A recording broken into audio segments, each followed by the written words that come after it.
여호와의 집 우리 여호와의 성전 곧 우리 하나님의 성전들에 서 있는 너희여 여호와를 찬송하라. 여호와는 선하시며 그의 이름이 아름다우니 이름을 찬양. 여호와께서 자기를 위하여 야곱 곧 이스라엘을 자기의 특별한 소유로 택하셨습니다. 자비와 사랑이 많으신 하나님 아버지, 주님의 십자가 보혈로 우리의 모든 죄를 정결하게 씻어주시고 하나님의 자녀로 삼아주신 은혜에 감사드리옵니다.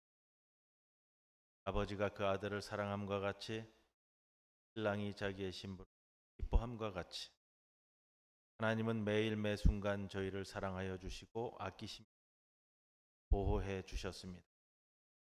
거친 세상 길에서 저희와 동행해 주셨던 하나님께서 오늘은 거룩한 주일을 맞이하여 저희를 성전으로 모으셨습니다. 그 크신 사랑에 응답하여 이 시간 마음과 뜻과 정성을 다하여 예배드리오니 영광을 받아 주시옵소서. 예수님의 이름으로 기도드리옵나이다. 아멘.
내 영혼아 여호와를 송축하라.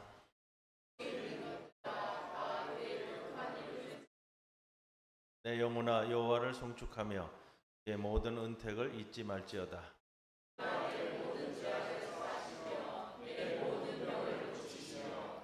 내 생명을 파멸해서 속량하시고 인자와 긍휼로 관을 씌우시며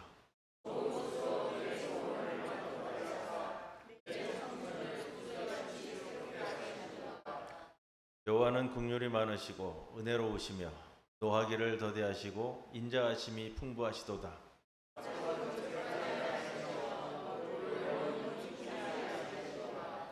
우리의 죄를 따라 우리를 처벌하지는 아니하시며 우리의 죄악을 따라 우리에게 그대로 갚지는 아니하셨으니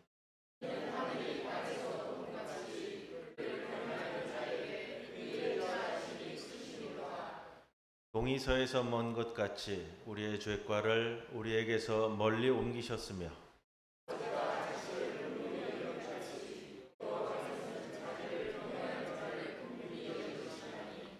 이는 그가 우리의 체질을 아시며 우리가 단지 먼지뿐임을 기억하심이로다. 아멘. 전능하사 천지를 만드신 하나님 아버지를 내가 믿사오며 그 외아들 우리 주 예수 그리스도를 믿사오니 이는 성령으로 잉태하사 동정녀 마리아에게 나시고 본디오 빌라도에게 고난을 받으사 십자가에 못 박혀 죽으시고 장사한 지 사흘 만에 죽은 자 가운데서 다시 살아나심 하늘에 오르사 전능하신 하나님 우편에 앉아 계시다가 저리로서 산자와 죽은 자를 심판하러 오시리라. 성령을 믿사오며 거룩한 공예와 성도가 서로 교통하는 것과 죄를 사하여 주시는 것과 몸이 다시 사는 것과 영원히 사는 것을 믿사옵나이다. 아멘.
사랑과 은혜가 풍성하신 하나님, 지난 한 주간도 저희들의 삶을 동자처럼 지켜보아여 주셔서 거룩한 주일 주님의 몸된 교회로 부르시어 기쁨의 예배를 드리게 하시니 감사합니다. 오늘의 예배를 통해서 하나님의 크신 사랑을 더욱 체험하도록 도와주옵소서. 저희 마음에 소망을 심어주시고 한 사람 한 사람에게 필요한 말씀을 들려주시옵소서. 저희의 귀를 열어 주님의 말씀을 듣게 하시며 저희의 마음을 열어 주님 말씀 앞에 결단하게 하여 주시옵소서. 오늘 드려지는 이 예배가 하나님께는 영광이 되고 저희 모두에게는 은혜가 되게 하옵소서. 자비하신 하나님, 저희는 오늘도 욕망과 불안과 염려 속에서 주님 전에 나와왔습니다. 저희 모두에게 평안케 하시는 성령의 은혜를 부어 주옵소서. 주님께서 보시기에 합당치 못한 저희의 생각과 마음을 십자가의 보혈로 깨끗하게 씻어 주옵소서. 무더운 날씨와 바쁘다는 핑계로 신앙생활이 나태해지거나 게으르지 않도록 늘 저희를 일깨워 주옵소서. 지난 한 주간 불의하거나 교만이 행한 일이 있으면 회개하게 하시고 용서하여 주시옵소서. 하나님, 어려움에 처해 있는 이 나라를 위해 기도합니다. 고물가, 고유가, 고금리, 저성장으로 인해 청년 실업률은 갈수록 증가하고 있고 국가 부채와 개인 대출도 갈수록 증가하고 있습니다. 미래가 걱정되는 젊은 부부들이 아이를 낳지 않아 출산율이 세계에서 제일 낮아서 가까운 미래에는 이 나라가 없어질 수도 있는 위기에 봉착해 있습니다. 긴 장마와 폭우와 태풍으로 인해 많은 사람들이 생명과 재산을 잃고 절망과 시리에 빠져 있으며 복구조차 제대로 되지 않아서 폭염으로 고통받고 있습니다. 그 외에도 북핵 문제와 후쿠시마 오염수 방류 문제 등 많은 해결해야 될 문제가 산적해 있음에도 불구하고 당리 당량만을 앞세우는 대통령을 비롯한 위정자들은 반성을 할 줄 모르고 서로에게 책임을 전가하면서 반대와 대립의 정치를 하고 있습니다. 역사를 주관하시는 하나님, 이 나라를 바로잡아 주시옵소서. 위정자들이 지금이라도 하나님을 두려워하고 국민을 위한 정치를 할 수 있도록 회개하게 하시고 공의로우신 주님의 권능으로 이 나라를 지켜주시고 이 나라를 바른 길로 나아가도록 인도하여 주시옵소서. 특히 저희 기독교인들이 먼저 모범을 보이고 주님의 나라가 이 땅에서 하루속히 이루어질 수 있도록 힘써 일하게 하옵소서. 주의 하나님, 몸이 아픈 성도들을 위해 기도합니다. 이번 재활 치료 중인 전재경 선생님과 딸의 회복을 위해 절실히 기도하며 간호에 힘쓰고 있는 권사님, 발효 중에 있는 광복단 권사님에게 함께 하셔서 주님의 권능으로 치유해 주시고 아픔을 극복할 수 있는 힘과 용기를 주시옵소서. 다음 주에는 정교인 여름 수련을 준비하고 있습니다. 날씨가 여전히 무덥고 올해는 수련회 장소를 바꾸어서 새로운 곳에서 수련회를 하는 만큼 은혜가 충만한 가운데 모든 준비 과정들이 잘 진행되게 하옵소서. 이번 수련회를 통해서 주님께서 주시는 쉼과 안식과 평안을 충분히 경험하게 하시고 오고 가는 길에 안전사고 없도록 주님께서 지켜 보하여 주옵소서. 오늘도 주님의 말씀을 전하시는 김광호 목사님을 기억하시고 권세 있고 능력 있는 말씀을 전하는 데 부족함이 없도록 성령께서 붙들어 주시옵소서. 오늘도 정성을 다하여 찬양을 준비한 성가대와 예배와 교회를 위해 헌신하는 모든 이들의 수고를 기억하여 주셔서 은혜 내려 주시기를 바라옵고 원하며 이 모든 말씀 예수 그리스도 이름으로 기도드립니다. 아멘.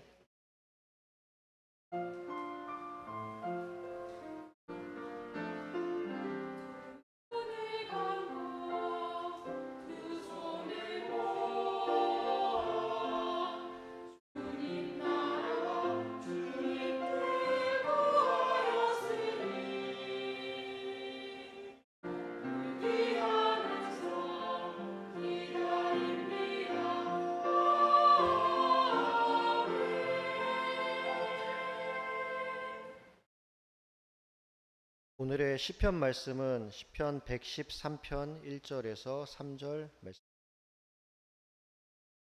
보라, 형제가 연합하여 동거함이 어찌 그리 선하고 아름다운고, 머리에 있는 보배로운 기름이 수염 곧 아론의 수염에 흘러서 그의 옷깃까지 내림 같고, 헐몬의 이슬이 시온의 산들의 내림 같도다. 거기서 여호와께서 복을 명하셨나니 곧 영생이로다.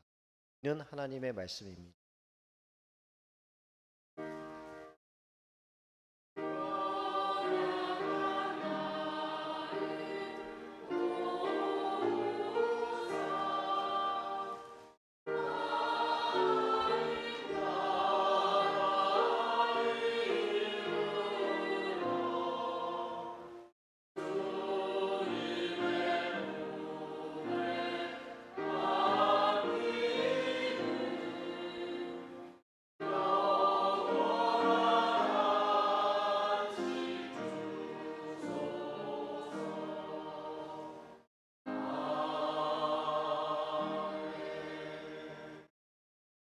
우리들에게 주시는 하나님의 말씀 마가복음 6장 34절에서 44절 말씀입니다. 예수께서 나오사 큰 무리를 보시고 그 목자 없는 양 같음으로 인하여 불쌍히 여기사 이에 여러 가지로 가르치시더라. 때가 저물어 가매 제자들이 예수께 나와 여짜오되 이곳은 빈들이요 날도 저물어 가니 무리를 보내어 두루 촌과 마을로 가서 무엇을 사 먹게 하옵소서. 대답하여 이르시되 너희가 먹을 것을 주라 하시니 여짜오되 우리가 가서 200데나리온의 떡을 사다 먹이리이까. 이르시되 너희에게 떡 몇 개나 있는지 가서 보라 하시니 알아보고 이르되 떡 5개와 물고기 2마리가 있더이다 하거늘 제자들에게 명하사 그 모든 사람으로 때를 지어 푸른 잔디 위에 앉게 하시니 때로 100명씩 또는 50명씩 앉은지라. 예수께서 떡 5개와 물고기 2마리를 가지사 하늘을 우러러 축사하시고 떡을 떼어 제자들에게 주어 사람들에게 나누어 주게 하시고 또 물고기 2마리도 모든 사람에게 나누심에 다 배불리 먹고 남은 떡 조각과 물고기를 12바구니에 차게 거두었으며 떡을 먹은 남자는 5,000명이었더라. 이 말씀 가운데 성령께서 함께 하시기를 기원합니다.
요즘 사회를 일컬어서 소통이 단절되고 대화가 겉도는 사회라고 합니다.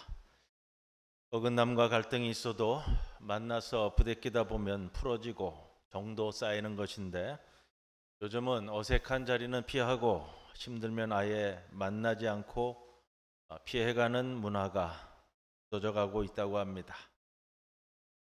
SNS를 통한 온라인 소통 기술은 새로운 관계의 가능성을 열어놓았지만 다른 한편으로는 굳이 얼굴 보지 않으면 안 보고 살려고 하는 편리함 뒤에 숨어서 사는 시대를 만들기도 했다라고 평가합니다.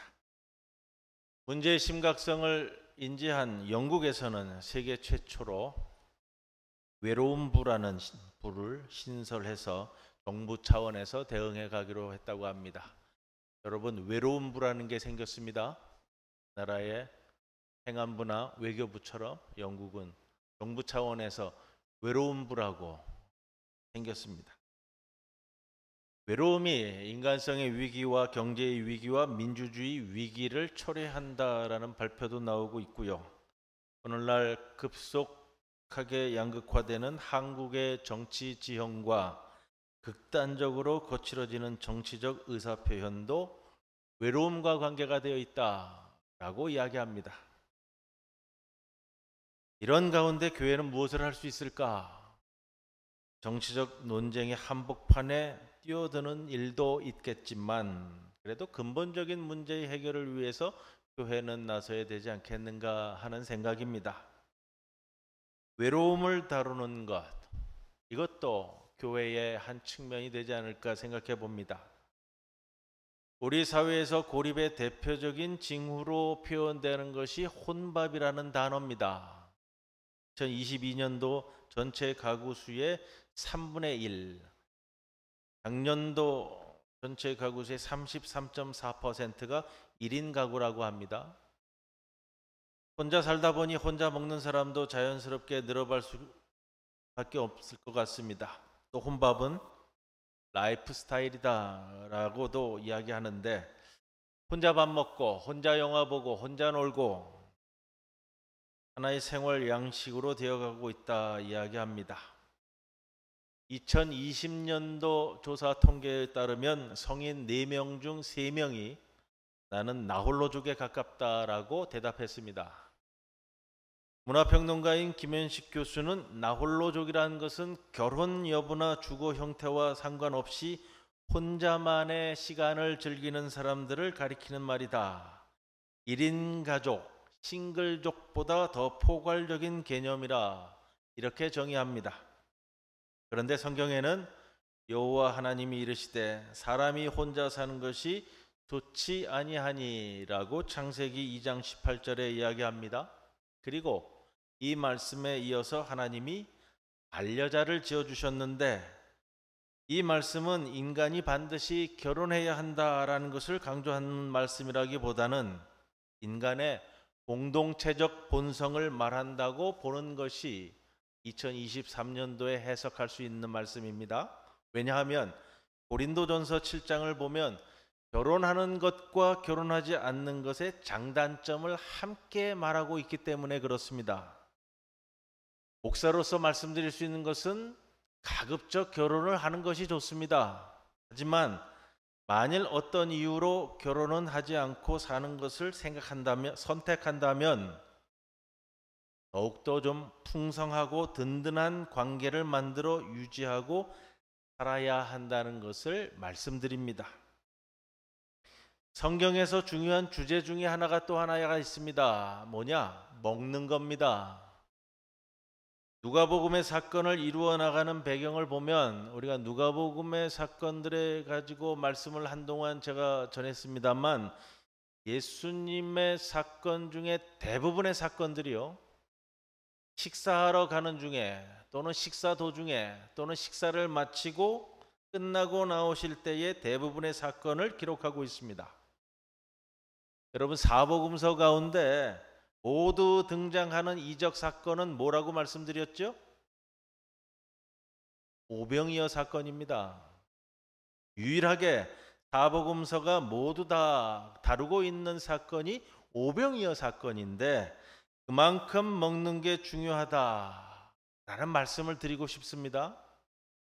오병이어를 급식 이적이라고도 이야기합니다. 먹여야 된다는 거죠. 급식 이적이다.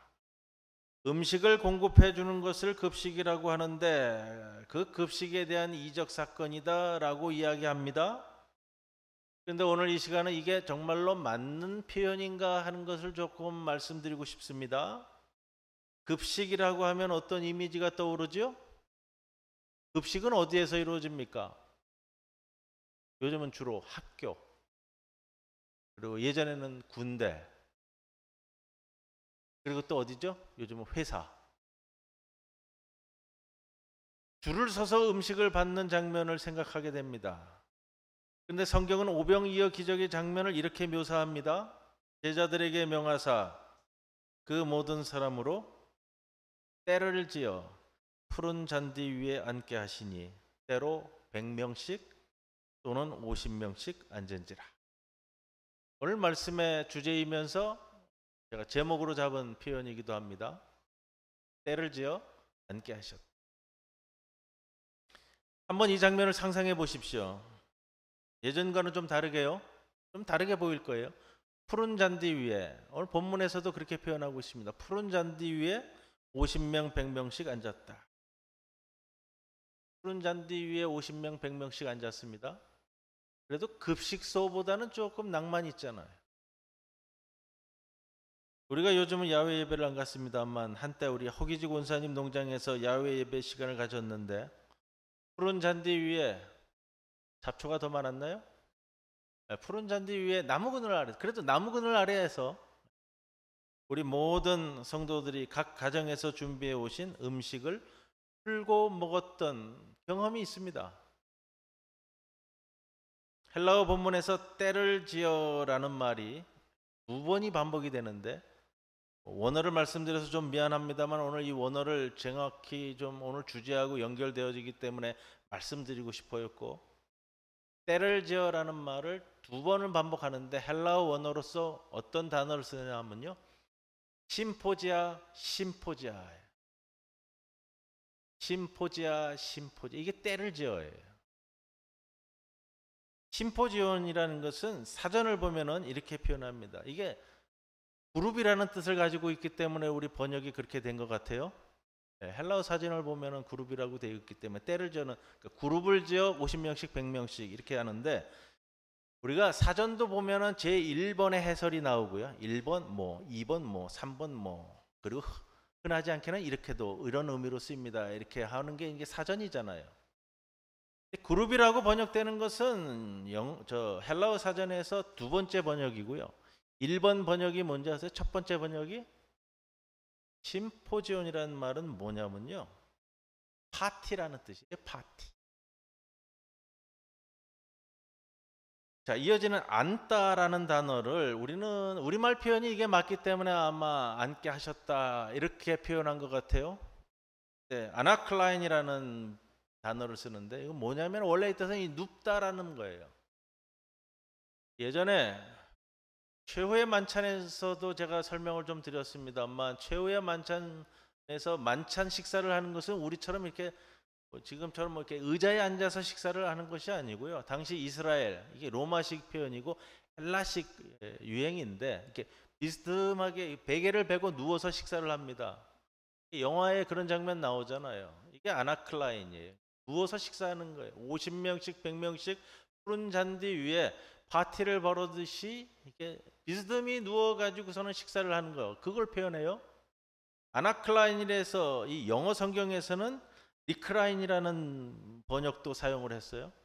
여기서 나온 표현이 뭐가 있냐면요, 우리 요즘에 뭐 가구 광고 나오면, 소파 광고 나오면 리클라인 소파라고 있잖아요. 이렇게 편안하게 눕는 소파. 그 단어가 여기서 나온 단어예요. 이 단어들로 우리는 수천 명의 사람들이 만찬을 나누는 장면을 좀 쉽게 머릿속으로 그려볼 수 있습니다. 급식소보다는 여러분 그래도 조금 더 격조와 품위, 여유와 같은 단어가 떠오르지 않습니까? 물론 배고픔은요, 인간이 경험하는 최악의 고통 중 하나입니다. 배고픈 이가 굶지 않게 먹이는 일은 매우 소중한 일입니다. 그러나 예수님은 거기에 만족하지 않고 한 차원 더 높이고 있지 않는가, 이렇게 볼 수 있습니다. 인간은 결코 줄인 배를 채우는 것만으로 만족할 수 있는 존재가 아니라는 겁니다. 그렇게 예수님의 이 이적 사건의 표현은 그 정도를 좀 훨씬 더 넘어서고 있다라는 말씀을 드리고 싶어요. 먹는 것은 하나의 축제인 겁니다. 오병이어의 기적은 단순히 줄인 배를 채우는 자리가 아니라 앞으로 우리의 인생에서 결코 잊지 못할 축제를 미리 경험하는 자리, 하나님 나라의 축제를 미리 경험하는 자리라는 겁니다. 예수님이 그런 장면을 의도적으로 명령하시고 연출하셨다. 이렇게 보아야만 합니다. 그래서 성서 원문에서는 심포지아라는 말을 2번 반복을 하는데 이건 굉장히 강조하고 있다는 표현이 되잖아요. 하나님 나라는 축제라는 겁니다. 사람들이 푸른 잔디 위에서 여유 있게 대화를 나누는 가운데 간간히 한박 웃음이 터지고 서로 나누어 먹으며 즐거운 시간을 보내는 장면 충분히 상상해 볼 수 있습니다. 예수님은 언제나 함께 먹는 기쁨을 소중히 여기십니다. 주님의 첫 번째 이적 사건이라고 이야기하는 가나의 혼인잔치 역시 파티의 현장입니다. 나중에 성찬으로 발전한 최후의 만찬 또한 함께 나누어 먹는 자리입니다. 엠마오 도상에서 부활하신 예수님을 만난 두 제자가 예수님을 알아보지 못하다가 영의 눈이 열리는 것도 떡을 떼어 함께 나누는 대목에서 그렇습니다. 예수님이 자신을 부인한 베드로와의 관계를 회복하시는 것도 손수 조반을 차려주시면서 밝혀집니다. 함께 먹고 잔치를 하며 관계를 회복하시는 하나님의 모습을 우리는 성경에서 만나게 됩니다. 또한 우리는 이런 기도를 드리라고 주님으로부터 명령받았습니다. 오늘 우리에게 일용할 양식을 주옵시고. 나의 일용할 양식이 아니라요, 우리의 일용할 양식이라는 겁니다. 함께 먹는 겁니다. 내 먹을 것을 내가 확보하며 살아가야 하는 고달픈 삶이 아니라 하나님이 주시는 은혜를 함께 누리고 그 은혜를 우리가 함께 누리는 삶이라는 겁니다. 이렇게 함께 먹는 것은 다음 2가지의 개념을 우리로 하여금 넘어서게 합니다. 첫째는 이 세상에서 나 혼자 살아갈 수 있다라는 환상입니다. 우리는 하나님께 의존해 있고 또한 서로에게 의존해 있습니다. 농부가 농사를 짓지 않았으면, 농사를 지었어도 쌀을 싣고 우리 동네까지 운전하는 이가 없었으면, 여름의 바람과 햇살, 천둥과 비가 없었으면 우리는 이 세상에서 우리의 삶을 이어갈 수 없습니다. 2번째, 밥만 공급되어서 살아갈 수 있다는 생각을 넘어서게 합니다. 인간은 배고프면 죽습니다. 그러나 예수님은 떡만으로 살아갈 수 있다고, 살 것이 아니라고 말씀하셨습니다. 인간에게 살아갈 칼로리만 채워져 배고픔을 면한다고 잘 살 수 있는 것이 아니라는 말입니다. 정서적 욕구의 충족, 외로움을 떨쳐낼 수 있는 정서적 욕구의 충족이 우리에게 얼마나 중요한지를 이야기합니다. 2015년도에 지금도 많이 회자되고요, 유튜브에 보면은 많은 이 동영상들이 올라와 있는데 응답하라 1988이라는 가족 드라마가 있습니다. 그 전에 먼저 응답하라 1994가 나왔었고 1988은 뒤에 나왔는데 1994는 제가 다 보지 못했고요. 1988은 제가 88년도에 이 대학에 입학했기 때문에 그런 친근감인지 1988은 좀 보았던 기억입니다. 이 드라마의 홍보 포스터가 있습니다. 사진으로 띄워주실 거고요. 기억나십니까? 포스터의 중간에 보면은 중요한 표어가 하나 있어요. 뭐죠? 내 끝사랑은 가족입니다. 내 끝사랑은 가족입니다. 이 문구와 함께 쌍문동 어느 골목에서, 여러분, 골목에 있는 5가족, 그 포스터는 그만 보셔도 돼요. 저를 보세요. 5가족이 함께 찍은 사진인데, 한 골목에서 아웅다웅하며 살아가던 시절에 대한 그리움이 빛바랜 포스터 속에 다 나타납니다.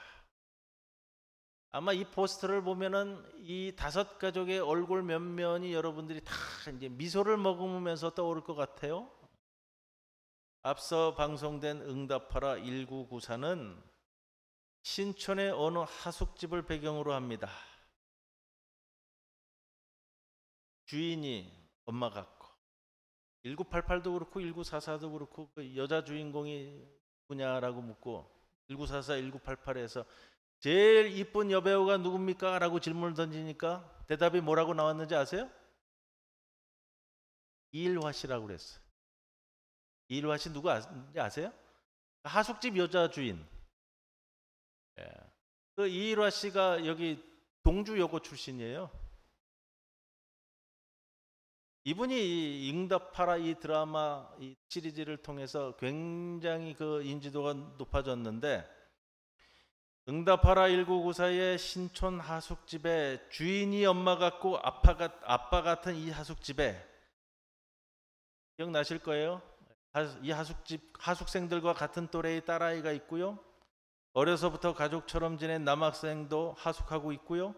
여기에 갓 상경한 실제의 진짜 하숙생들이 스스럼 없이 어울리면서 하나의 큰 가족이 되는 장면을 보여줍니다. 두 드라마를 관통하는 주제를 뭐라고 얘기하냐면, 인문학자들이 이런 표현을 써요. 1988의 이 쌍문동 5가족과 1994의 신촌의 하숙집에 확대 가족이다. 확대 가족.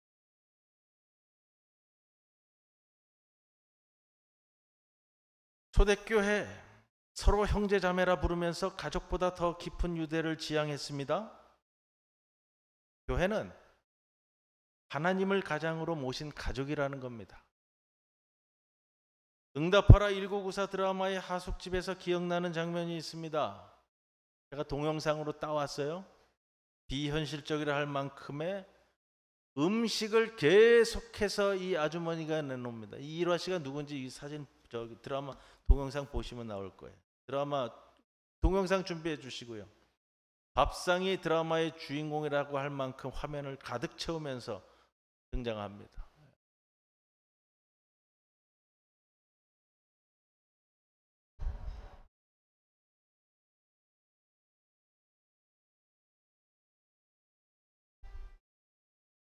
기억할 때마다 그 음식이 왜 많아졌는지 이유가 나오죠. 하숙생들의 그 부모님들이 다 시골에서 올려보내는 거를 빨리 이제 같이 나누기 위해서 이루어졌는데, 이 장면을 기억할 때마다요, 오병이어의 장면이 오버랩이 돼요. 우리말에 이런 표현이 있잖아요. 숟가락만 하나 더 놓으면 되는데 같이 먹자. 손님이라고 생각한다면 쉽게 말할 수 없는 겁니다. 가족이기 때문에. 우리말 표현에 식구, 그래서 뭐 먹을 식자, 입구자 뭐 이렇게 말씀하시는. 회사를 뜻하는 원래의 그 영어 단어인 컴퍼니라는 말도 원래 거기에서 나왔다고 그러더라고요. 컴퍼니는 불어 표현으로 컴은 함께라는 뜻이고요. together이라는 뜻인데, 퍼니는 뭐냐면 빵이라 그래, 빵. 회사도 이게 빵을 함께 나누는 사람들을 컴퍼니, 공동체라고 얘기했다라고 얘기합니다. 함께 하는데 의미가 있는 겁니다. 소박한 음식으로도 감사할 사람, 함께 한다는 것 자체로 소중하게 여길 사람들을 의미하는 표현들입니다. 지난 부활절 이후에 함께 나눈 말씀 요한복음 21장에 예수님 부활 이후에도 예수님을 보고서도 다 뿔뿔이 흩어졌던 제자들이 물고기 잡으러 가노라 하고 디베라 호수로 갈릴리 바다로 다 돌아갔는데, 부활하신 예수님이 요한복음 마지막 장이잖아요. 21장에 나타나셔서 제자들에게 뭘 해주시죠? 조반을 차려주시잖아요. 주님이 차려주신 밥상을 마주하고 나서 베드로가 훗날 이렇게 고백하지 않았을까 생각해 봅니다. 배신하고 도망갔던 자신에게 다시 찾아오셔서 아무 말 없이 아침을 차려주신 예수님과의 식사가 있었기에 내가 지금까지 이 길을 걸어온 것 아니겠습니까? 굶주린 5천 명을 먹이실 때 주님이 품위 있고 여유 있는 잔치를 베풀면서 하시고 싶었던 말씀은 이런 것 아니겠습니까? 나는 그리고 너희들은 이런 잔치를 즐길 만한 자격이 있는 사람들이다. 예수님의 사랑 안에서 자신의 존귀함을 깨닫는 것이 바로 하나님 나라입니다. 다음 주일 우리 수련회 갑니다. 이번 주제는 좀 파격적으로 잡았습니다. 쉼, 안식, 평안. 프로그램도 다 나왔습니다. 제가 말씀드렸잖아요. 이번에는 절대 빡빡하게 안 하려고요. 오후 5시에 개회 예배 드릴 건데 프로그램 제가 말씀드릴게요. 토요일 날 개회 예배 드리고 저녁 먹기 그리고 영화 보기. 주일 날 아침에 아침 먹기 그리고 주일 예배 드리고 점심 먹기. 쉬십시오. 단순히 쉬는 게 아니라 푹 쉬십시오. 간간히 호텔에서 마음에 잘 맞던 안 맞던 주위 분들과 관계를 맺으며 이야기 많이 안 나누시던 분들과도 이야기도 나눠보시고요. 간식도 드릴 겁니다. 어디서든지 드시고요. 또 여러분들이 함께 나누고 싶은 간식이 있으면 가지고 오셔도 됩니다. 마음이 맞는 분들과 함께 나가서 카페로 가셔도 좋습니다. 거제도에 카페 아름다운 데가 많습니다. 주일 아침 식사 후에 예배 모임 전까지 수영장 이용할 수 있습니다. 수영복과 수영모는 가져오셔야 된다 그러더라고요. 아니면 사우나에 가셔서 피로를 푸셔도 좋고요. 마음과 몸을 좀 푹 쉬게 하십시오. 푹 쉬십시오. 우리가 점심 식사하고 마친 다음에 여러분들 마음 맞으신 분들 있으면은요 3355 짝을 주셔서 기왕 거제도까지 오셨으니까 외도 가고 싶으실 분 있으면 외도 들어가셔도 좋고요. 앞에 지심도도 있습니다. 다 특성이 다른데 지심도를 한번 구경하고 싶은 분들 구경하고 돌아오셔도 됩니다. 주일날 저녁까지 쉬셔도 되잖아요. 뭐 급하게 오실 일이 있으세요? 한 가지 놓치지 말아야 할 부분이 있습니다. 함께 하는 겁니다. 주님의 날개 아래로 들어오시는 겁니다. 그런 분들에게 주님의 축복이 함께 하실 줄로 믿습니다. 기도드립니다. 고마우신 아버지 하나님 감사합니다. 무더운 여름 또 혼란한 이 세대 그리고 해결할 수 없이 구렁텅이 속으로만 빠져드는 것 같은 이 나라의 모든 정세 주여 아버지 하나님 피곤하고 힘든 가운데 있는 우리의 영혼들을 쉼을 갖게 하여 주옵소서. 주님 허락해 주시는 평안과 안식을 맛보게 이끄시옵소서. 감사드리며 예수님의 이름으로 기도드리옵나이다. 아멘.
11조 봉헌했습니다. 김철권 장로님, 김우열 장로님, 이소영 집사님, 이두홍 장효지 집사님, 김수철 장로님, 주명숙 권사님, 항상 지켜주신 은혜에 감사드립니다. 박윤배 손원주 집사님, 예술적 영을 부어주시고 주님과 동행하며 그림 작업을 함께 해주심을 감사드립니다. 안민승 선생님, 또 무명으로 감사헌금 봉헌했습니다. 기도드리겠습니다. 주님, 우리로 하여금 하늘의 참 기쁨을 누리게 하옵소서. 강은 흘러야 생명이 있듯이 사람은 죽어야만 영생을 얻습니다. 천국은 온 우주에 가득 찬 침묵으로부터 신바람을 맞은 영혼의 흥으로 옵니다. 처음과 끝이 한결같으며 모든 생명의 숨결은 동일하고 나눌수록 풍족하게 됩니다.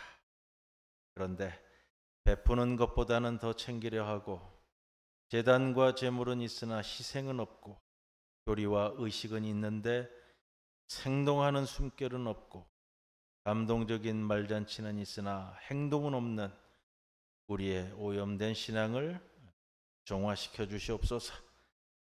허세와 과시가 아니라 일상적인 작은 일부터의 성실함이 있도록 인도하옵소서. 부질없는 욕망의 사슬에서 벗어나 날마다 공급받는 하늘의 품삯으로 만족하게 하옵소서. 들꽃과 바람이 맑은 화음이 되어 아버지를 찬미하듯 가난한 영혼은 자유를 노래하게 하옵소서. 하루가 지나가면 만날 날이 더 가까워지는 것을 아는 영혼에 하늘의 기쁨이 가득 차오르게 하옵소서. 이 간구하는 심령을 안고 주님께 봉헌합니다. 우리 부산 중부교에 속한 모든 권속들의 간구함을 들어주시옵소서. 육신의 어려움으로 인하여 아직도 병원에서 어려움 가운데 있는 주의 귀한 딸을 기억하여 주시고 속히 치유함을 입어 주님께 함께 영광 드리는 날도 허락해 주옵소서. 경제적으로 어려운 가운데 있는 성도들이 있습니다. 보살펴 주시사 이 어려움을 통해 시험 들지 않도록 하여 주시고 오히려 주님의 은총을 바라보며 오늘도 살아가는 용기와 힘을 허락해 주시사 회복할 수 있는 영혼도 허락해 주시옵소서. 새로운 사업 소재를 안고 간절히 간구하는 심령도 있습니다. 그의 노력함이 주님의 뜻 가운데 귀한 열매 맺음을 맛볼 수 있도록 인도해 주옵소서. 이 모든 심령 가운데 드리는 봉헌물들 주님 귀하고 아름답게 보아주시사 주님의 섭리 가운데 우리의 모든 인생을 이끄시옵소서. 감사드리며 예수님의 이름으로 기도드리옵나이다. 아멘.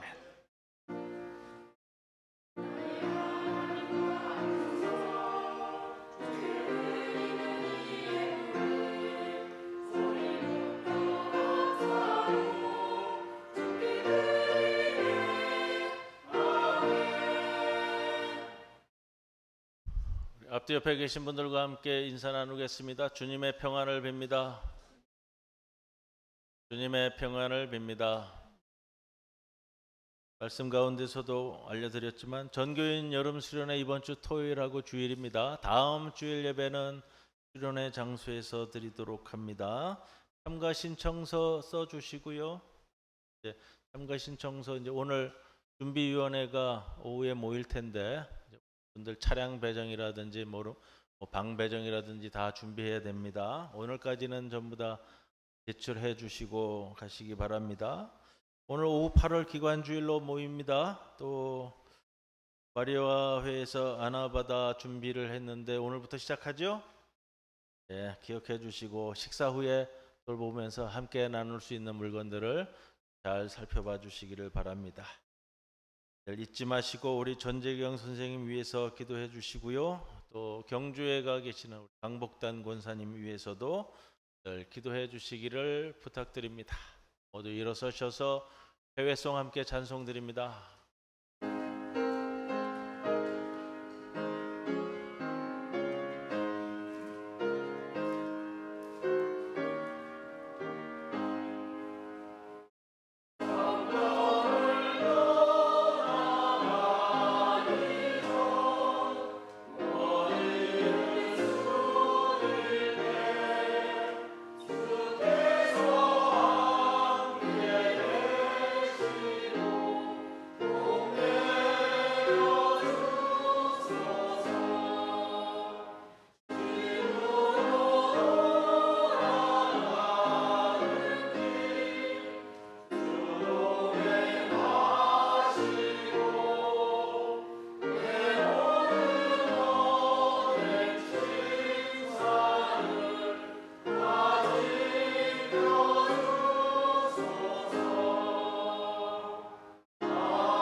말씀은 우리 주 예수 그리스도의 크신 은혜와 하나님의 크신 사랑과 성령님의 함께 하심이 주님의 부르심에 응수하여 이 자리에 나와 머리 숙이고 주님 허락해 주시는 참 평안과 안식과 쉼을 안고 이제 세상으로 돌아가는 모든 성도들 위해 영원토록 함께 하실 것을 간절히 축원하옵나이다. 아멘.